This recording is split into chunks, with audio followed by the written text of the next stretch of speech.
بخاری کی لکھی ہوئی ایک طنز یا مزاحیہ مضامین میں سے ایک مضمون کو پڑھتے ہیں اور آپ سب لوگوں کو سناتے ہیں۔ کتنا خوبصورت مضمون ہے جو انہوں نے لکھا ہے، رونا اور رلانا۔ اصل میں اس کا مقصد رونا رلانا کا ایک بہت ہی خوبصورت انہوں نے تشریح کی ہے ہمارے معاشرے کی۔ اس کے بارے میں وہ کہتے ہیں کہ ایک امریکن ادبی نقاد ایک مقام پر لکھتا ہے کہ مرد ایک ہنسوڑا جانور ہے اور عورت ایک ایسا حیوان ہے جو اکثر رونی شکل بنائے رکھتا ہے۔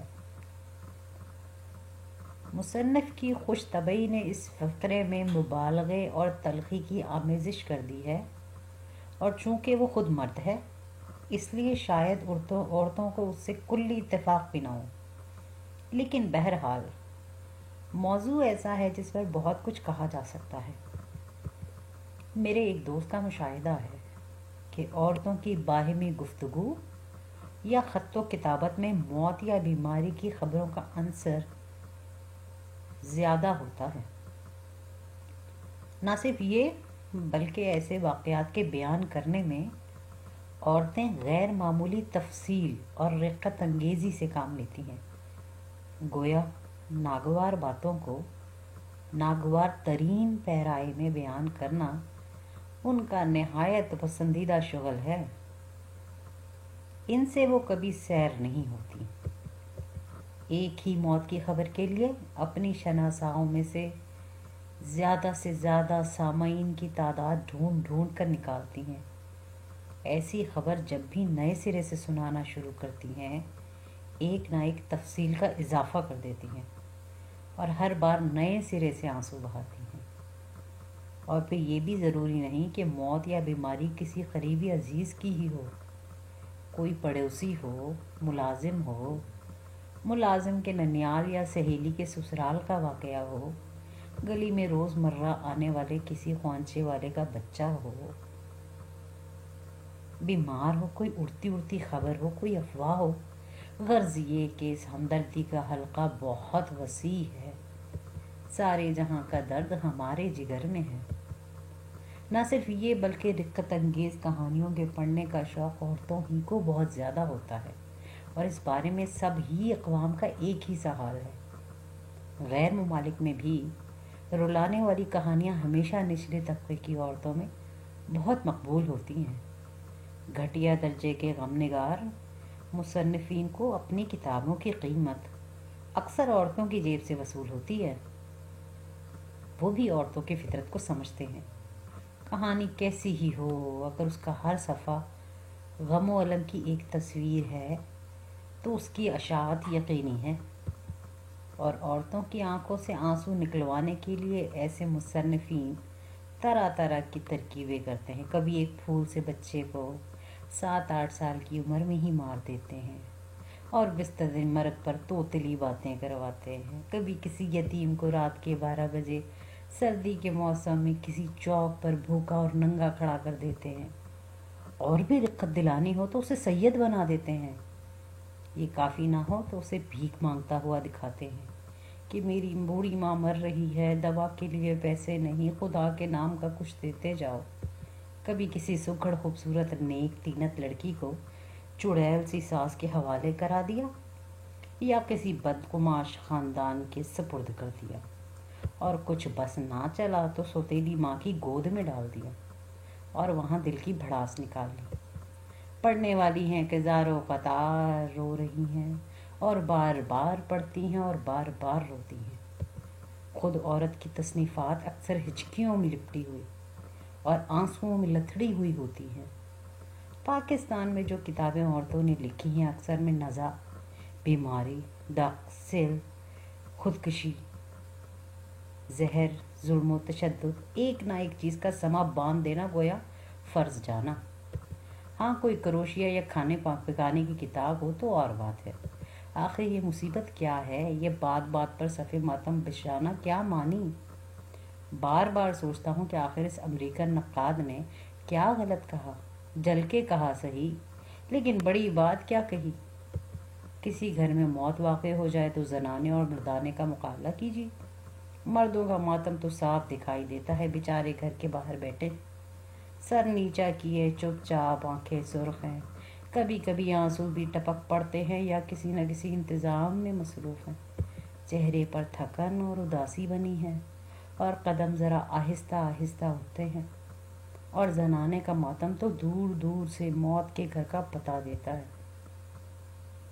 जब भी कोई नई फलां बीबी डोली से उतर कर अंदर जाती है तो मातम की भनभनाहट में असरनों एक लहर उठती है, जैसे यकलख्त कोई हवाई जहाज से गिर पड़े।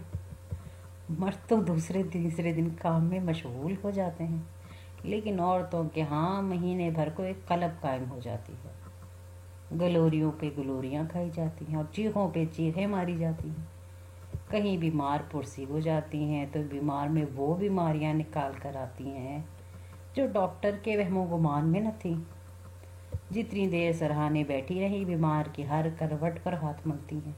बेचारा कहीं गला साफ करने को भी खांसे तो ये सूरह यासीन तक पड़ जाती हैं। रंगत की जर्दी, बदन की कमज़ोरी, सांस की बेकायदगी, होंठों की खुश्की हर बात की तरफ तवज्जो दिलाती है। हत्ता बीमार को भी अपनी ये ख़तरनाक हालत देखकर चारों नाचार मुनहनी आवाज़ में बोलना पड़ता है। जो जो बीमार पुरुष औरतों की तादाद बढ़ती जाती है, मौत करीब आती जाती है। और मुझे यकीन है कि बाज़ औरतों को मरीज़ के बच जाने पर सदमा होता होगा कि इतनी तो बीमार पुरसे की और नतीजा कुछ भी ना निकला। औरतें ना सिर्फ दूसरों के गम में मज़े ले लेकर रोती हैं, बल्कि दूसरों की अश्कबारी के लिए खुद भी सामान मुहैया करने में कोताही नहीं करती। एक पुराने ज़माने के बुज़ुर्ग अपनी एहलिया के मुतालिक फरमाया करते हैं कि हमारी घरवाली भी अपना जवाब नहीं रखती कि कोई पड़ोसन आके कह दे कि ए बुआ माशाल्लाह आज तो तुम्हारे चेहरे पर रौनक बरस रही है, तो झुंझला कर बोल उठते हैं कि तेरे दीदों में खाक, मैं तो मरी जाती हूँ और मेरा बुरा चाहने वालों को अभी भी मैं हट्टी कट्टी नज़र आती हूँ। और कोई आके कहते कि हे बेटी तुझे क्या हो गया, तू तो दिन ब दिन घुलती जाती है, न जाने तुझे क्या गम खा गया। तो ऐसी पड़ोसन को फ़ौरन खाला का लक़ब मिल जाता था। बड़ी खातिर तवाज़े होती थी। घर का काम काज छोड़कर शाम तक उनको अपने दुखड़े सुनाए जाते थे और चलते वक्त वो 5 रुपये कर्ज भी ले जाया करती थी, जिनकी अदायगी के लिए कभी तकाजा न किया जाता था।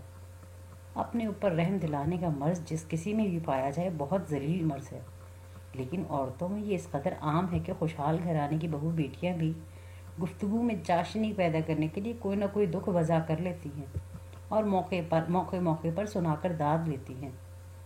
इस तहरीर से मेरा मतलब उन बहनों का मजाक उड़ाना हरगिज़ नहीं जो फिल वाक़या गमगीन या मुसीबत ज़दा हैं। उनकी हंसी उड़ाना परले दर्जे की शकावत है जो खुदा मुझे नसीब ना करे। किसी का गम ऐसी बात नहीं जो दूसरे की खुश तबई का मौजू बने। सिर्फ ये बताना मकसूद है कि ज़िंदगी का बहुत सा दुख ज़ब्त, तहम्मुल और खुंदा पेशानी से दूर हो सकता है। किसी मुसीबत ज़दा शख्स के साथ सबसे बड़ी हमदर्दी ये है कि उसका गम गलत कराया जाए। किसी बीमार की सबसे बड़ी तीमारदारी ये है कि उसकी तबीयत को नशगुफ्ता करने का सामान पैदा किया जाए। गम को बर्दाश्त करने का बेहतरीन तरीका यह है कि उसको ज़ब्त करने की कोशिश की जाए। मुहज़्ज़ब शख्स की यही पहचान है, अपने दुख के किस्से को बार बार दोहरा कर किसी दूसरे शख्स को मुतासिर करने की कोशिश करना, कोई अपने आप को ज़लील करना है। खुद भी हंसो और दूसरों को भी हंसाओ। दुनिया में गम काफ़ी से ज़्यादा है, इसको कम करने की कोशिश करो। हंसना और खुश रहना दिमाग और जिस्म की सेहत की निशानी है। गम निगार मुसन्निफ़ीन को मैं सिर्फ इतना कहना चाहता हूँ कि वो शख्स अनमोल है जो अपनी तहरीर से हज़ार लोगों को खुश कर देता है, और वो शख्स खुदा के सामने जवाबदेह होगा जो अपने ज़ोर कलम से हज़ार जवान मासूम खुश मिजाज औरतों और मर्दों को रुलाता है। और रुलाता भी इस तरह है कि ना उससे तज़किया नफ्स होता है, ना कोई दिल में उमंग पैदा होती है। और हज़ार काबिल अफसोस है वो शख्स जो ये सब कुछ करके भी अपनी इंशा परदाजी पर नाज करता है।